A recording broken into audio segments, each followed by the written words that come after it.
Olá amigos, tudo bem com vocês? Aqui estamos nós então, de novo, dando continuidade à nossa matéria de direito penal. Estamos falando da teoria geral do delito, da teoria geral do crime, da teoria geral da infração penal. Nós vimos já a questão da infração penal, né? O conceito de infração penal, as espécies de infração penal. Dali, nós partimos para os sujeitos da infração penal, depois nós fomos para os elementos da infração penal e a gente entra agora no ponto 4, que diz respeito ao conceito de infração penal. Eu já quero que os senhores se acostumem. Vamos nos habituar com o que eu vou falar agora. Meus amigos, toda vez que vocês enxergarem a palavra crime a partir de agora, entendam essa palavra num sentido amplo. Ou seja, toda vez que eu estiver falando de crime, eu na verdade estou falando de infração penal. É que crime é uma forma mais fácil de passar o que eu quero dizer. Conforme a nossa aula anterior, nós estamos tomando por base o conceito analítico.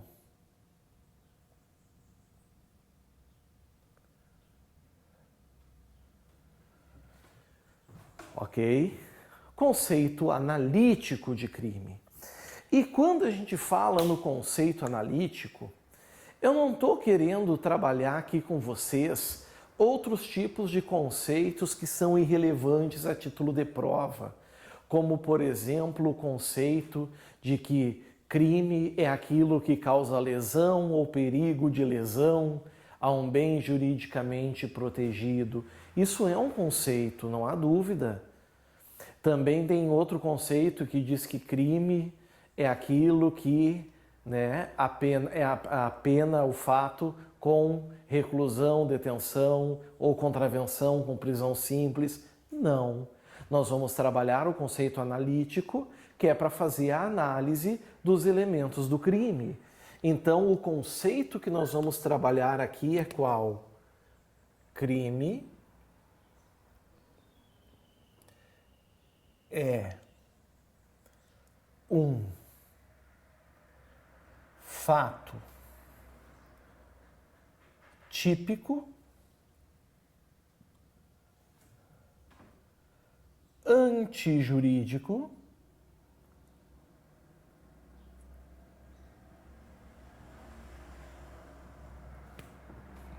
e culpável.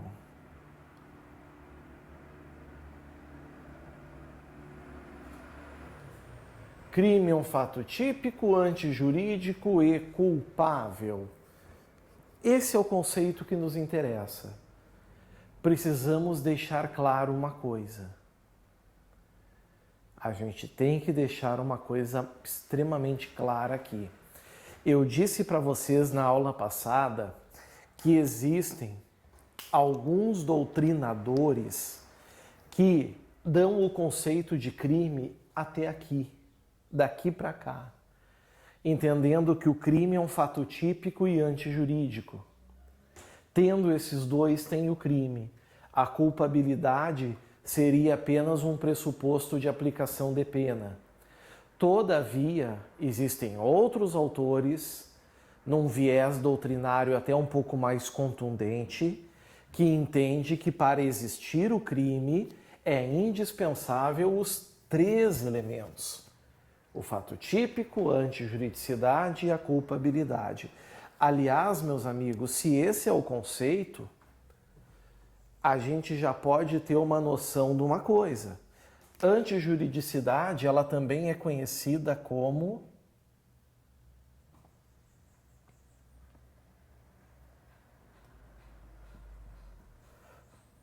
ilicitude. Se acostumem com essa expressão. Se acostumem com a expressão ilicitude. É sinônimo de antijuridicidade. Pelo menos para os nossos estudos em prova. Também existem autores que fazem umas distinções e muito bem colocadas, mas a título de prova não vai nos interessar. Então, quantos elementos nós temos aqui, senhores, quando a gente trabalha o conceito de crime? São 3, não é verdade? São 3. Um é o fato típico.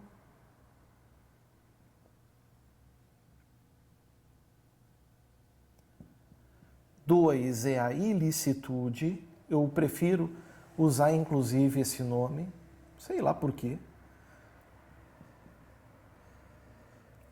E 3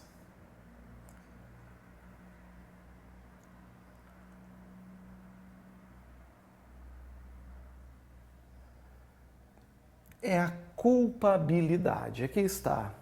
São os 3 elementos do crime. Vamos entender isso. Sem esses 3, não haverá crime. Bom, senhores, eu gosto de trabalhar essa questão da seguinte forma. Eu acho que vocês também vão se adaptar da maneira que eu vou colocar aqui para vocês. Vamos fazer uma escadinha, assim, ó.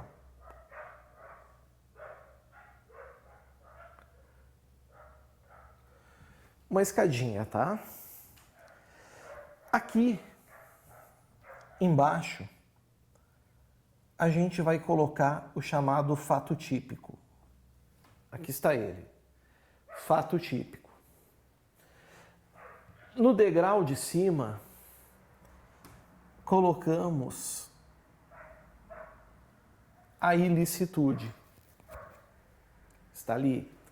E no último degrau, colocamos a culpabilidade. Pronto. Qual é o objetivo de usar essa escadinha que eu estou colocando aqui para vocês? Passa a impressão, num primeiro momento, de hierarquia. Concordam comigo?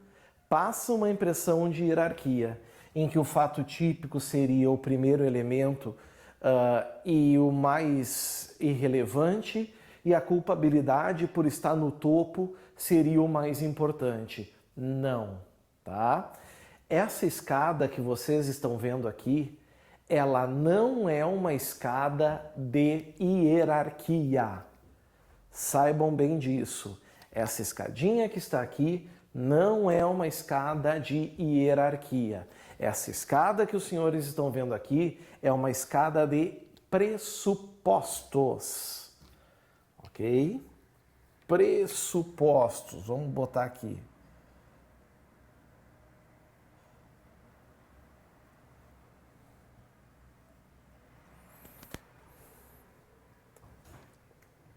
O que eu estou querendo dizer com isso? Eu estou querendo dizer que um elemento é pressuposto do outro. É isso que eu quero dizer. Quando nós vamos descobrir se um crime existe, botamos assim, ó. Crime, a gente vai para essa escada. E a gente parte para a análise do que está nessa escada. Por exemplo, a primeira coisa que nós vamos analisar é se o fato é típico. E o fato típico, meus amigos, ele tem os seus elementos. Dentro do fato típico tem elementos, ok? Eu vou fazer essa análise. Se eu perceber que falta elementos do fato típico, o que eu tenho de certeza? Eu tenho certeza que o fato não é crime. E eu sabendo que o fato não é crime, num processo criminal, o réu tem que ser absolvido. Ok? Porque nós já matamos no primeiro elemento. A gente costuma, inclusive, usar a expressão aqui atipicidade. O fato é atípico, certo? Quando falta o fato típico. Então, se porventura não houver fato típico, acabou. Não é crime. Eu preciso analisar o segundo elemento, lembrando que esse é o 1, aqui é o 2, aqui é o 3. Se não existe o 1, eu nem vou para o 2. Agora, analisando o 1, ok, temos um fato típico. Bom, e já temos um crime?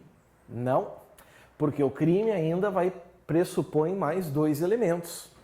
Daqui nós vamos então para a ilicitude, certo? A ilicitude, para saber se aquele comportamento, embora atípico, está em desacordo com o ordenamento jurídico. Ou seja, se não existe nenhuma permissão do Estado para o indivíduo agir daquela forma. E é exatamente aqui, por exemplo, que a gente vai, e que o intérprete vai ver se não há, por exemplo, um caso de legítima defesa, de estado de necessidade, de estrito cumprimento de dever legal, de exercício regular de direito. É aqui. Se porventura nós analisarmos esse item 2 e chegarmos à conclusão de que o fato é lícito, ou seja, ele está de acordo com o ordenamento jurídico, nós vamos ter crime? Não. Porque o crime exige os 3 elementos. E se não tem o número 2, eu nem preciso ir para o número 3. O número 2 já resolveu a minha vida. O número 2 já resolveu a questão para mim. Eu não preciso ir além. Acabou. Mas, suponhamos que na hora da sentença, o juiz começa a fazer a análise da ilicitude e começa a concluir: houve legítima defesa? Não. Houve estado de necessidade? Não. Houve estrito cumprimento de dever legal? Não. Houve exercício regular de direito? Não. Opa! O juiz chegou à conclusão de que a ilicitude está presente. Estando presente a ilicitude, nós vamos então agora para o terceiro elemento. Esse terceiro elemento que é o elemento que vai ser decisivo. É aquele elemento que vai definir realmente o que vai acontecer. Aqui está ele. Terceiro elemento. Prezados. Olhem só. Aqui a gente fala menos de fato e mais de pessoa. Porque aqui, típico ou atípico é o fato. Lícito ou ilícito é o fato. Culpável é alguém, é o homem.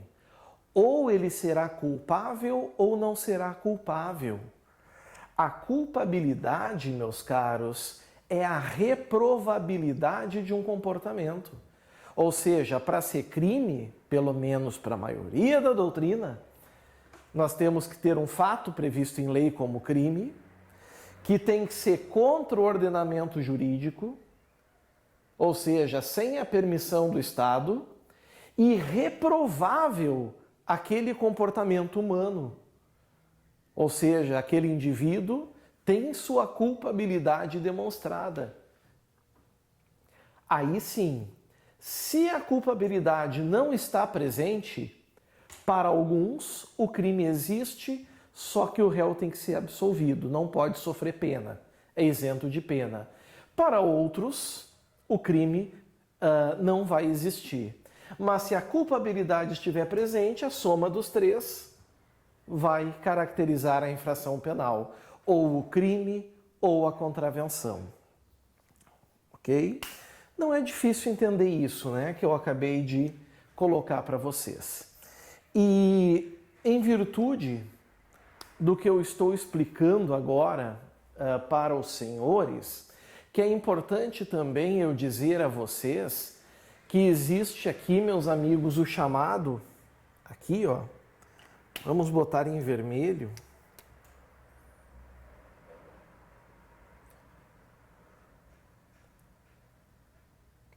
o caráter indiciário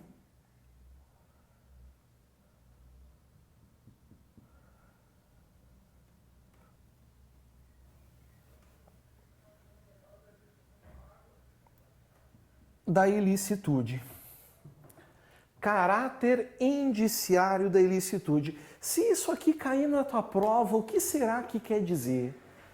O que será que quer dizer caráter indiciário da ilicitude?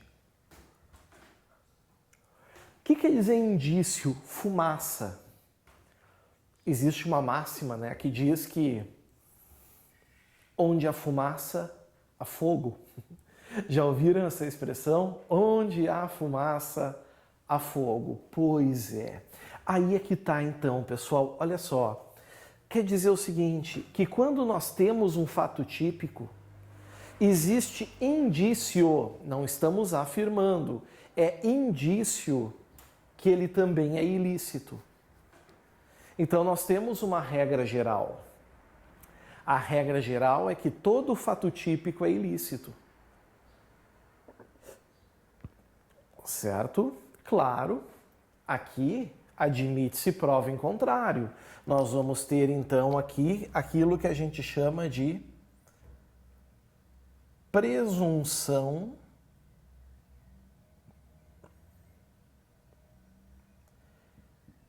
iuris tantum ou presunção relativa. O que é uma presunção iuris tantum ou presunção relativa? Quer dizer que admite prova em contrário. Ou seja, em tese, um fato típico é ilícito, mas nada impede que num processo fique provado, por exemplo, que o réu agiu em legítima defesa. Se ficar provado que o réu agiu em legítima defesa, aí percebam, o fato é típico, mas ele será lícito. E se ele for lícito, o fato não é crime. Então, muito simples o que está dizendo aqui. Principalmente, bom, numa prova de carreiras policiais, para aqueles que não são da área do direito, dificilmente isso aqui vai ser perguntado. Numa prova de delegado, numa fase discursiva, numa fase oral, numa prova do Ministério Público, numa prova da magistratura, aqui é o momento de esbanjar conhecimento, tá? De mostrar categoria, de dizer, olha, o caráter indiciário da ilicitude quer dizer que o fato típico tem indícios de ser ilícito. Ou seja, presume-se que o fato típico é ilícito, mas é uma presunção relativa, é iuris tantum. Ou seja, permite-se que se prove o contrário, ou seja, que o fato típico seja lícito e, nesse caso, o crime não ocorrerá. Nós teremos uma excludente de ilicitude, caso de absolvição processual. Certinho? Muito bem. Vencido isso, vamos apagar agora e vamos colocar aqui no quadro, para terminar, os elementos, com o perdão da redundância, os elementos dos elementos.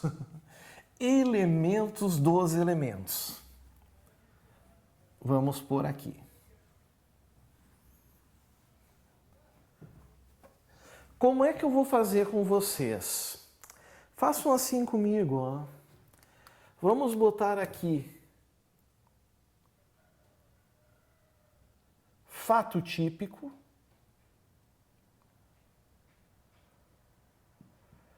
que é o primeiro elemento.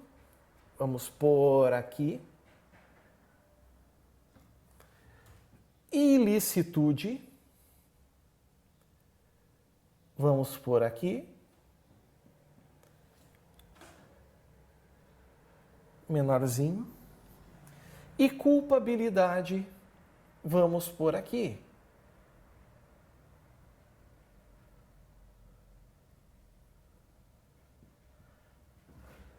Muito bem. Eu vou botar em cada um desses espaços aquilo que é importante para nós.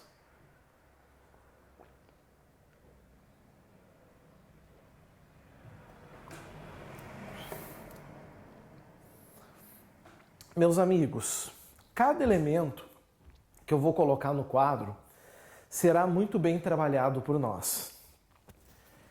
Então, bastante atenção. Fato típico, tá? Vamos começar assim, ó. 1.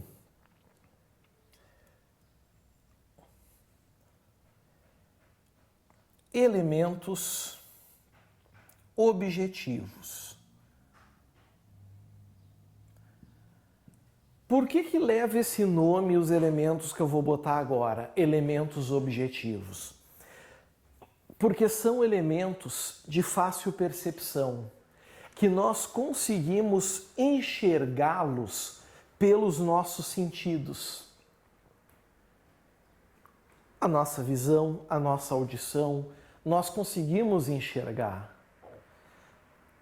Provar é apenas mostrar nesses casos, ok? E esses elementos objetivos do fato típico são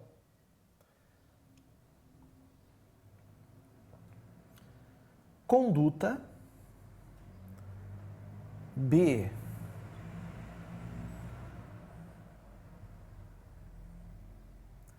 resultado, C, nexo causal e D,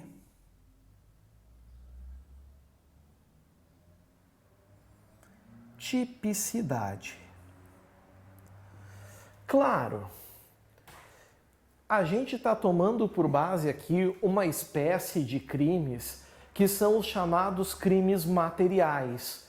Vão ter vertentes, variações de crimes que talvez tragam outras situações que dispensem algum desses elementos, mas de regra nós temos que ter esses 4. Dentro do fato típico, nós temos também os elementos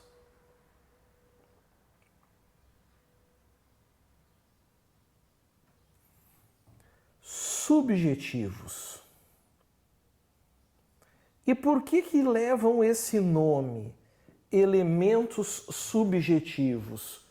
Porque, ao contrário dos primeiros, esses aqui não são de fácil percepção. Nós não enxergamos, nós não captamos com os nossos sentidos. Se nós não captamos com os nossos sentidos, é preciso que a gente prove eles, demonstre eles em um processo. Que elementos são esses? Letra A, o dolo. Letra B, a culpa. E, em alguns casos, a junção de ambos, o chamado préter dolo. Aqui está. Daqui a gente já tira algumas conclusões. Primeiro, pessoal, dolo e culpa estão no fato típico. Se deram conta? Dolo e culpa estão no fato típico. Isso é o que nós chamamos de, lembra? Já dei em aula. Teoria finalista. Para a teoria finalista, dolo e culpa que estavam aqui, ó, saíram daqui e vieram para cá. Ok? Bom, do jeito que eu botei, já fica fácil saber que se não tem, por exemplo, conduta, não tem crime. Porque sem conduta não tem fato típico. E sem fato típico não tem crime. Lembram da escadinha? É uma questão até lógica. Bom, a ilicitude, ela não tem propriamente elementos. Não. Mas ela tem excludentes. Excludentes. Então, como é que eu vou colocar aqui, pessoal? Eu vou colocar aqui assim, ó.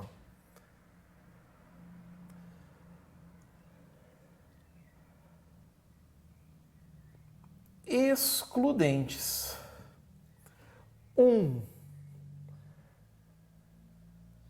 Legais. Por que legais? Porque são excludentes previstas em lei. Excludentes previstas em lei. A. Legítima.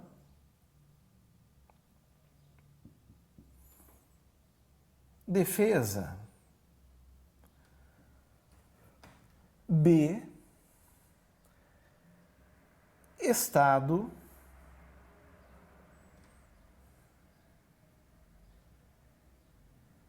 de necessidade. C. Estrito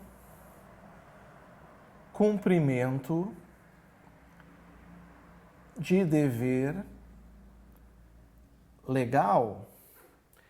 E 4D, exercício regular de direito. Esses elementos estão todos no artigo 23 do Código Penal Brasileiro. Um indivíduo agindo nessas situações, a conduta dele é lícita, sendo lícita, não há crime, certo? Só que são legais. Nós também temos excludentes supralegais. E o que são excludentes supralegais? São aquelas, senhores, que existem pela doutrina e na jurisprudência, mas não estão na lei. Duas são importantes: o consentimento do ofendido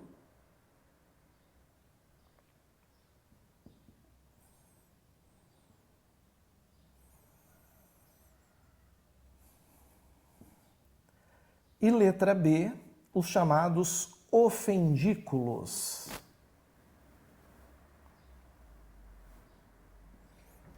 Aqui estão. E agora a gente vem para a culpabilidade. E a culpabilidade, ela tem 3 elementos.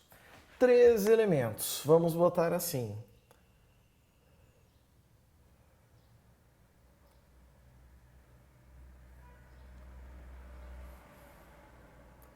Elementos. 1. Imputabilidade.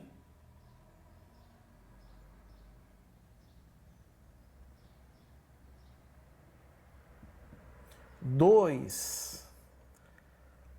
Potencial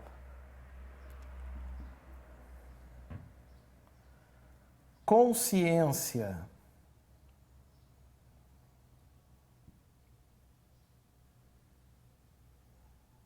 da ilicitude.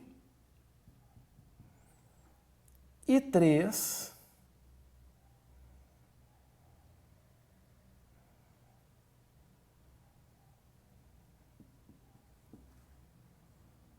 exigibilidade